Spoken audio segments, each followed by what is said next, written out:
se ponovo, i daću vam još jedan ekskluzivan odgovor, to je da sam ja, odlazeći na Svetoj gori u manastiru Hilandar,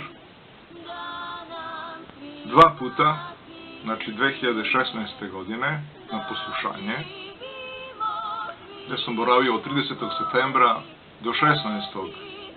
oktobra i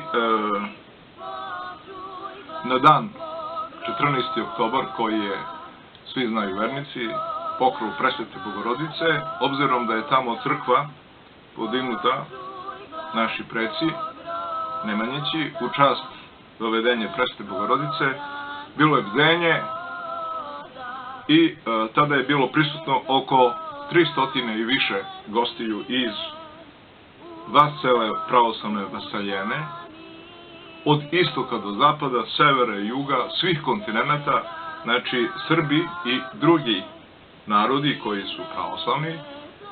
Osim nas Srba tamo najviše dolaze Rusi, odnosno Ukrajinci, odnosno Moldavci, Gruzije i tako dalje. Sve te pravoslavne, istočno pravoslavne zemlje koje, čini mi se, da više poštuju naše pretke nego li mi sami ovdje u Srbiji.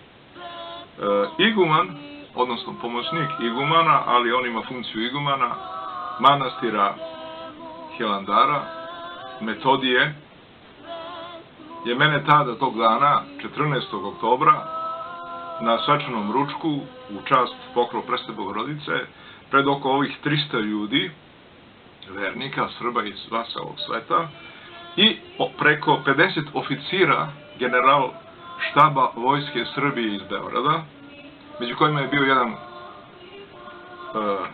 general, sada je on general major, u to vreme je bio, čini mi se, potpukovnik ili tako nešto.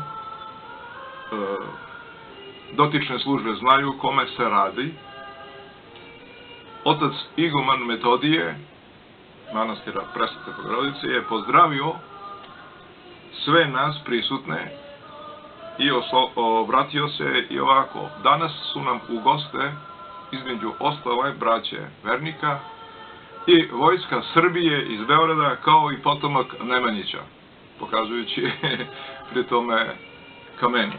Ja sam tu bio sa svojim braćom, prijateljima koje sam neke tamo upoznao, sa nekima sam i odavde otišao, prosto nisam mogao da verujem svojim ušima. Međutim, kada smo se posle ručka vratili u spavaonu, tamo je princip rada poput, da kažemo, jedne organizacije slično vojnim organizacijama, jer smo u stvari mi, svi tamo koji odlazimo, prihvatamo, da kažemo, da budemo vojnici Hristovi, jer su sami monasi u stvari vojska Gospoda Isusa Hrista i o tome postoje bezbroj dokaza kako se postaje, i to ne može svako prvo ni da ode u svetinju Hilandara. Potrebne su specijalne dozvole, potrebno je najavljivanje, potrebne su razne provere da se rade.